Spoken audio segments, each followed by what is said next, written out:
बिस्मिल्लाहिर्रहमानिर्रहीम। अस्सलामुअलैकुम। मैं हूं असद और आप देख रहे हैं असद इलेक्ट्रिकल। लास्ट वीडियो में हमने ब्रेकर्स के ऊपर जनरली बात की थी। आज की वीडियो में हम बात करेंगे स्पेसिफिक एमसीबी की रेटिंग के ऊपर।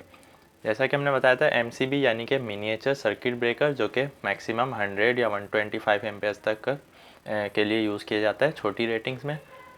तो इसका जो साइज़ होता है वो छोटा होता है, जिसकी वजह से इसको हम मिनिएचर सर्किट ब्रेकर कहते हैं। इसके ऊपर जो रेटिंग होती है वो क्या क्या होती है, किस तरह मेंशन होती है, आज की वीडियो में हम उस पर बात करेंगे। एग्जाम्पल के लिए हमने एक 4 पोल का एमसीबी यहाँ पर दिखाया है।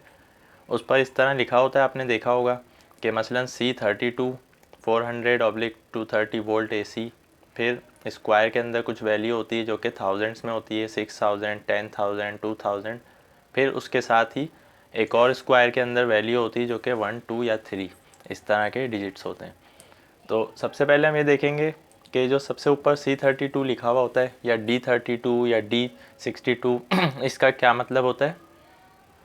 तो ये जो C32 लिखा हुआ है यहाँ पर, या D32 लिखा हुआ हो या D100 लिखा हुआ हो या K100 लिखा हुआ हो, इस तरह का कोई भी वर्ड, इसका क्या मतलब होता है।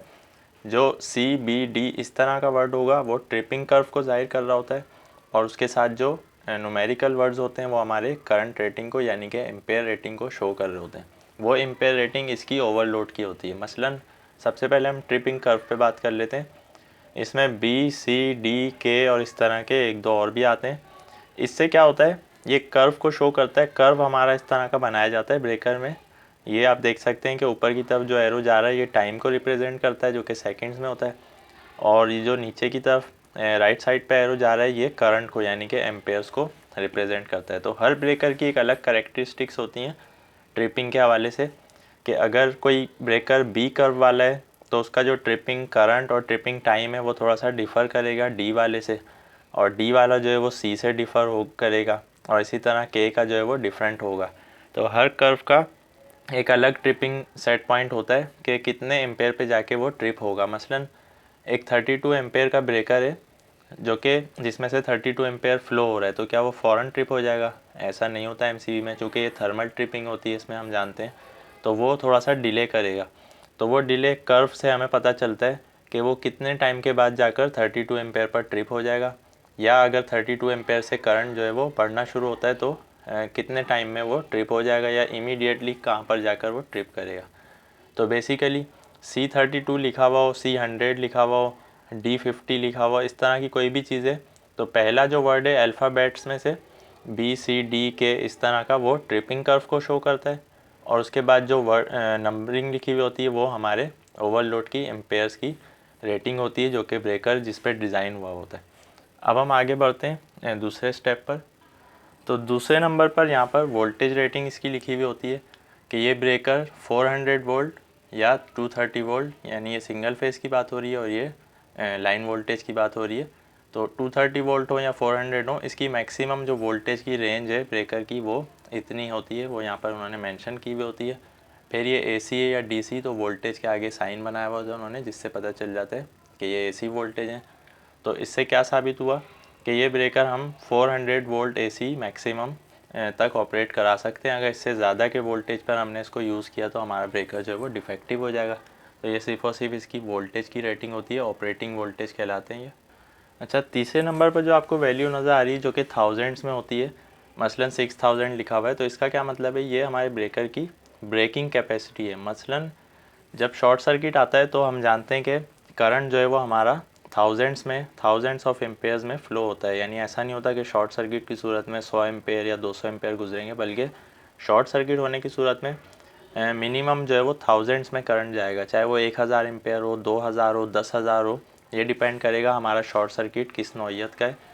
तो यहाँ पर इन्होंने स्क्वायर के अंदर इस तरह एक वैल्यू दे दी होती है कि इससे हमें पता चलता है कि हमारा जो ब्रेकर है वो मैक्सिमम कितने एम्पेयर तक के शॉर्ट सर्किट को बेयर कर सकता है या सह सकता है, उसके बाद वो डिफेक्टिव हो जाएगा। तो यहाँ पर इन्होंने 6000 अगर लिखा हुआ है तो इसका मतलब ये है कि 6000 एम्पेयर तक का शॉर्ट सर्किट अगर आएगा तो हमारा ब्रेकर जो है वो सेफली ऑपरेट करेगा। अगर हमारा शॉर्ट सर्किट इससे ज़्यादा बढ़ जाए, मसलन 8000 एम्पेयर का आ जाए या 10,000 एम्पेयर का, तो हमारा जो ब्रेकर है उसकी श्योरिटी ख़त्म हो जाएगी और वो ख़राब हो जाएगा। तो ये सिर्फ़ और सिर्फ शॉर्ट सर्किट की सूरत में आने वाले हाई एम्पेयर्स की वैल्यू को लिखा जाता है। इसको हम ब्रेकिंग कैपेसिटी कहते हैं। इसी को हम ICU भी कहते हैं, अल्टीमेट इंटरप्टिंग कैपेसिटी। इसके मुख्तलिफ नाम हैं। तो नॉर्मल जो है सिंपल नेम इसका ब्रेकिंग कैपेसिटी है कि हमारा ब्रेकर मैक्सिमम कितने एम्पेयर तक के शॉर्ट सर्किट को बर्दाश्त कर सकता है। अगर उससे ज़्यादा का शॉर्ट सर्किट आया तो हमारा ब्रेकर जो है वो ख़राब हो जाएगा या जल जाएगा। उसके बाद आखिरी चीज़ जो है वो जो कि स्क्वायर के अंदर ही होती है, जैसा कि हमने बताया 1, 2 या 3, ये 3 तरह की क्लास इसमें यूज़ की जाती है MCB में। ये हमारी एनर्जी क्लास होती हैं। एनर्जी क्लास का मतलब क्या है? जैसा कि हम जानते हैं कि जब हमारा ब्रेकर ऑपरेशन में हो, नॉर्मल ऑपरेशन में, तो इसमें से एम्पेयर्स यानी करंट फ्लो हो रहा होता है। अगर शॉर्ट सर्किट या ओवरलोड होगा तो उस दौरान में ब्रेकर को ट्रिप होने से पहले एक सेंस करना होता है कि हमारे सर्किट में फॉल्ट आ गया है। मसलन शॉर्ट सर्किट हुआ तो ब्रेकर कैसे ट्रिप होगा? जब तक ब्रेकर को ये पता नहीं चलेगा कि आगे शॉर्ट सर्किट हुआ है। तो जितनी देर में वो सेंस करता है, चाहे वो मिली सेकेंड्स में हो या उससे भी कम हो, तो उतनी देर में उस शॉर्ट सर्किट या ओवरलोड की वजह से एक एनर्जी यहाँ पर प्रोड्यूस होती है, जिसको हम कहते हैं लेट थ्रू एनर्जी। तो ब्रेकर की कैपेसिटी को इसके सामने मद्देनज़र रखते हुए भी देखा जाता है कि इसकी जो लेट थ्रू एनर्जी है वो कितनी है। तो यहाँ पर 1, 2, 3 इस तरह डिफ़ाइन की जाती हैं। तो 3 नंबर अगर है हमारे ब्रेकर की एनर्जी क्लास तो ये सबसे अच्छी है। 2 जो है थोड़ी सी कम हो जाती है, 1 फिर उससे भी कम हो जाती है। इसी तरह शॉर्ट सर्किट की जो रेटिंग है वो जितनी ज़्यादा होगी उतनी हमारे लिए अच्छी है, और जितनी कम होगी वो उसके लिए परफॉर्मेंस वाइज सही नहीं होगी। मसलन अगर यही 6000 की जगह 10000 हो जाए तो हमारा ब्रेकर जो शॉर्ट सर्किट में ज़्यादा करंट को सह सकता है।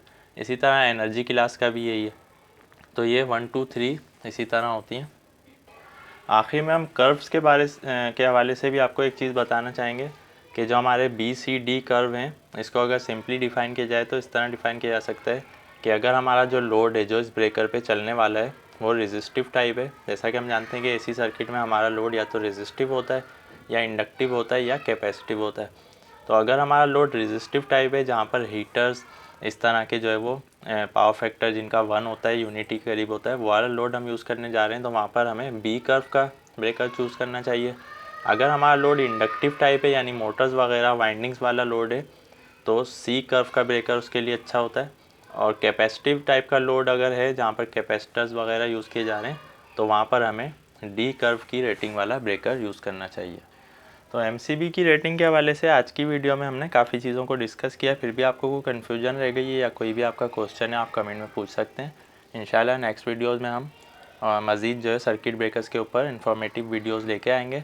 वीडियो पसंद आने की सूरत में लाइक करें। आज के लिए इतना ही। नेक्स्ट वीडियो तक के लिए इजाज़त दीजिए। अल्लाह हाफिज़।